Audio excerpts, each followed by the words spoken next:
आचारा ओढ़ा के माई दूधवा पियवली याद कर बाबू तोहके गोदी में खेलवली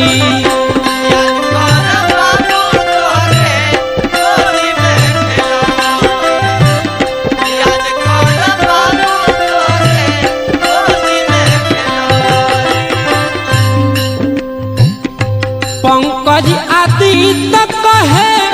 भजन के गाई के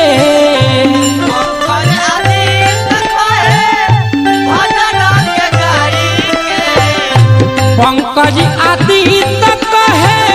भजन के गाई के चार गो से पेट नहीं भर एगो माई के।